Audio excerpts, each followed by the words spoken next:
अस्सलाम वालेकुम व्यूवर्स, उम्मीद करती हूँ आप सब खैरियत से होंगे। रॉयल गार्डन में आप सबको वेलकम कहती हूँ। आज एक और बहुत ही खूबसूरत प्लांट के साथ, बड़े बड़े पत्तों वाला, जिसके अंदर तरह तरह की शेप्स बनी हुई होती हैं, कट्स बने हुए होते हैं। तो इस खूबसूरत से प्लांट का नाम है मॉन्स्टेरा। इसके और भी बहुत से नाम हैं, लेकिन एक इसका खूबसूरत सा नाम है ब्रोकन हार्ट, क्योंकि इसकी शेप बिल्कुल हार्ट जैसी है और हार्ट के अंदर कट्स लगे हुए हैं। कट्स की वजह से इसको ब्रोकन हार्ट का नाम भी दिया गया है। मॉन्स्टेरा के पत्तों की बहुत सी अक़साम हैं और कई तरह के कट्स हैं। बाज़ के कट्स बाहर से ही शुरू हो जाते हैं और बाज़ के कट्स सिर्फ अंदर ही होते हैं और बाहर से बिल्कुल ये प्लेन होता है। लेकिन मेरे पास जो प्लांट है इसमें दो तरह की ही किस्में पाई जा रही हैं कि इसके बाहर से भी कट लगे हुए हैं और अंदर से भी कट्स हैं। इसकी प्रोपोगेशन और केयर से पहले मैं इसकी थोड़ी सी हिस्ट्री बताना चाहती हूँ। जब आप इसकी हिस्ट्री सुनेंगे तो आपको इसकी केयर और प्रोपोगेशन करना बहुत ही ईजी लगेगा। तो जी, ये एक ऐसी जगह का प्लांट है जहाँ पर बहुत ही ज़्यादा जंगलात, लंबे कदावर दरख्त, सायादार जगहें, बारिशें बेपनाह, इसके इर्द गिर्द बहुत सारे पत्तों का ढेर, सूरज की रोशनी इस पर छन छन के आनी। और यानी ये ऐसे जगह का प्लांट है जहाँ पर बहुत ही कम रोशनी पाई जाती है। यानी सूरज निकलता है लेकिन दरख्तों के साए की वजह से इस तक रोशनी बहुत ही कम पहुँचती है। तो ऐसी आबो हवा जहाँ इसे इस तरह की सारी चीज़ें मिल रही हों, हम इसे ठंडक या फिर कूल सा माहौल बोल सकते हैं। चंद बातों की वजह से इसकी प्रोपोगेशन और केयर हमारे लिए बहुत ही आसान हो गई है। यानी जब हम इसे अपने घर में लाकर गार्डन में या फिर किसी भी जगह पर लगाते हैं तो सबसे पहले इसके लिए साए वाली जगह ढूंढेंगे। मॉन्स्टेरा को अगर पॉट में लगाया जाए तो ये बहुत ज़्यादा खूबसूरत लगता है। तो इसका पॉट हम रखेंगे किसी शेडी एरिए में जहाँ पर बहुत ही हल्की रोशनी आती हो। अगर रोशनी ज़्यादा भी आ जाएगी तो कोई फ़र्क नहीं पड़ता, हम इसके इर्द गिर्द कोई ऐसे प्लांट्स रख देंगे जो इसको साया देंगे, ठंडक देंगे, यानी कि मॉन्स्टेरा को डायरेक्ट सनलाइट से बचाएंगे। अगर हम इसे इंडोर रखते हैं तो इसको हल्की फुल्की रोशनी देने के लिए इसे किसी न किसी बल्ब की रोशनी देंगे। जैसा कि मैंने बताया है कि जिस जगह ये प्लांट उगता है या उगाया जाता है वहाँ बारिशें बहुत ज़्यादा होती हैं। तो यहीं से हमें इसका ये भी अंदाज़ा लगा लेना चाहिए कि इसे पानी बहुत ज़्यादा पसंद है।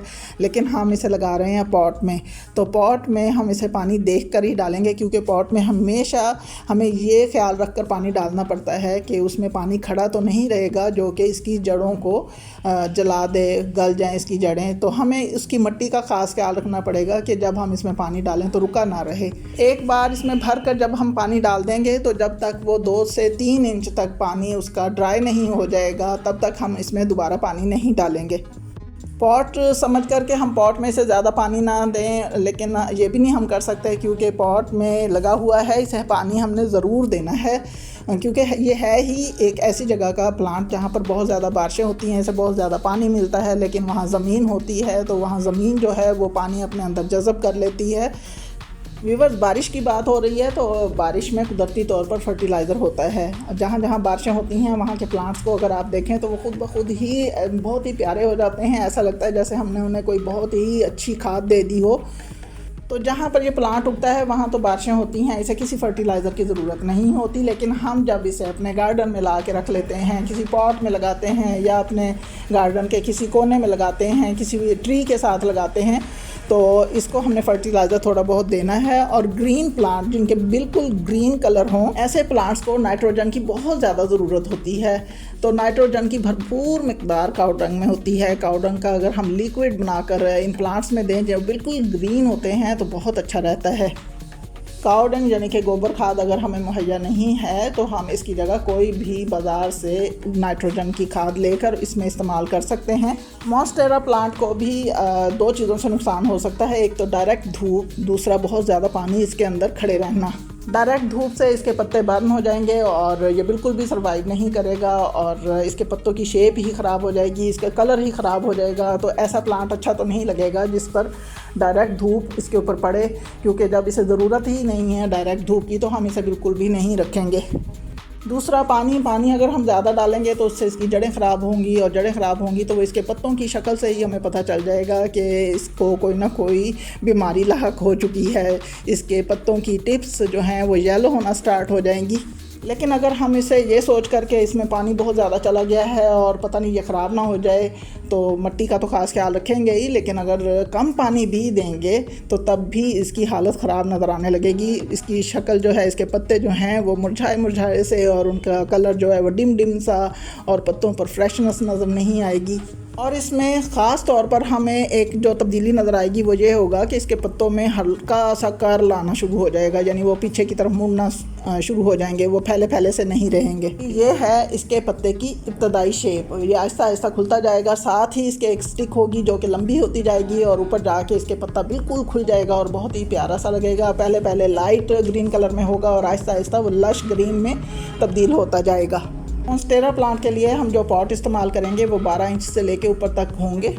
इसके लिए भी हम उसी तरह की क्वायर स्टिक इस्तेमाल कर सकते हैं जिस तरह के मनी प्लांट्स के साथ लगाई जाती हैं। सेम मनी प्लांट्स की तरह जैसा कि वो अपनी रूट्स उस क्वायर स्टिक में फिक्स करता हुआ ऊपर जाता है, ये भी उसी तरीके से अपनी जड़ों को क्वायर स्टिक में फिक्स करता हुआ ऊपर की तरफ बढ़ता ही चला जाता है। और व्यूवर्स, इसे हम सेम मनी प्लांट्स की तरह ही ग्रो कर सकते हैं। तो इसके लिए हम इसमें से ही एक ब्रांच लेंगे और उस ब्रांच में भी नोड होगी। तो नोड के नीचे से हमने इसे काटना है, ऊपर से नहीं काटना, क्योंकि हमने नोड वाला हिस्सा इस्तेमाल करना है। और उसी नोड से रूट्स निकलेंगी जिस तरह के मनी प्लांट्स की रूट्स निकलती हैं। रूट्स निकलने के बाद हम इसे किसी भी पॉट में लगा सकते हैं। लेकिन व्यूवर्स, यहाँ पर मैं आपको एक बात बताना ज़रूरी समझूंगी कि अगर हम इसे लगा रहे हैं ज़मीन में तो उसके लिए हमें चाहिए होंगी 2 नोड। इसमें से ऐसी कोई शाख ढूंढेंगे जिस पर 2 नोड हों, दूसरी नोड के नीचे से हम कट लगाएंगे और गार्डन में किसी ऐसी जगह पर लगाएंगे जहां पर एक तो छांव आती हो, बहुत ज़्यादा बिल्कुल धूप तो आती ना हो, वो ज़्यादा बेहतर जगह होगी। लेकिन सबसे अच्छी बात ये होगी कि इसके पास कोई ट्री होना चाहिए। जिस तरह मॉन्स्टेरा अपने पॉट में लगे हुए क्वायर स्टिक में अपनी जड़ों को फिक्स करता हुआ ऊपर को जाता है, सेम उसी तरह उस दरख्त के तने पर ये अपनी जड़ों को फिक्स करता हुआ ऊपर चढ़ता ही चला जाएगा और बहुत ही प्यारा लगेगा। लेकिन इस बात का हम ख़ास ख्याल रखेंगे कि वहाँ पर छांव ज़्यादा होनी चाहिए, डायरेक्ट धूप नहीं होनी चाहिए।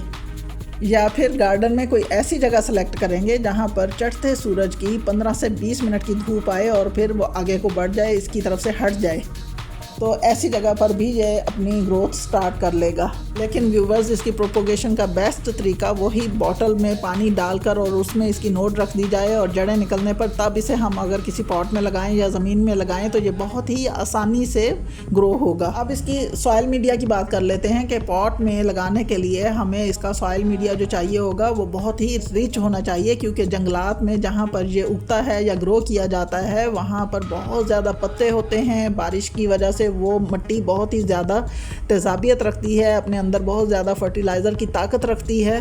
तो इसके सॉइल मीडिया के लिए हम लेंगे 50% कोकोपीट, 20% लेंगे परलाइट, 20% लेंगे कंपोस्ट और 10% लेंगे पत्तों की खाद। अगर हम मॉन्स्टेरा प्लांट लगाना चाह रहे हैं और हमें इस तरह का सॉइल मीडिया अवेलेबल नहीं है तो हम अपने गार्डन की 50% सॉइल लेंगे और इसमें डालेंगे 20% सैंड, 20% पत्तों की खाद और 10% गोबर खाद। ये भी एक परफेक्ट सॉइल मीडिया है। फरवरी मार्च से लेकर सितंबर अक्टूबर तक इसका ग्रोइंग सीज़न है, यानी पूरी गर्मियाँ, पूरा यानी समर सीज़न इसका ग्रोइंग सीज़न है। विंटर्स में इसकी ग्रोथ रुक जाती है। लेकिन ये एक बहुत ही खूबसूरत प्लांट है, एवरग्रीन प्लांट है, लश ग्रीन प्लांट है और ख़ास तौर पर क्वायर स्टिक या फिर किसी ट्री के तने पर चढ़ता हुआ बहुत ही प्यारा लगता है। और ये दोनों चीज़ें अगर इसे मिलें तो ये बहुत ज़्यादा बुशी होता है। अगर हम इसके साथ कोई क्वायर स्टिक नहीं लगाएंगे, किसी दरख्त के तने के साथ इसे नहीं ग्रो करेंगे तो इसके पत्ते बहुत ही कम रहेंगे। जैसा कि आपके सामने मेरे इस पॉट की मिसाल है कि मैंने इसके साथ क्वायर स्टिक नहीं लगाई हुई, जिसकी वजह से इसमें बहुत ही कम पत्ते नज़र आ रहे हैं। आपको 3 से 4 पत्ते नज़र आ रहे होंगे। इसलिए ज़रूरी है कि इसके साथ क्वायर स्टिक लगा दी जाए, क्योंकि एक प्लांट को खूबसूरती देने के लिए जो चीज़ें उसे रिक्वायर्ड होती हैं अगर दे दी जाएँ तो वो बहुत ही खूबसूरती से बढ़ता है। इंडोर प्लांट है, इसे हम अपने घर के अंदर भी रख सकते हैं और इसे वही वाली हम रोशनी से मुहैया कर सकते हैं किसी भी ट्यूबलाइट से या बल्ब वगैरह से।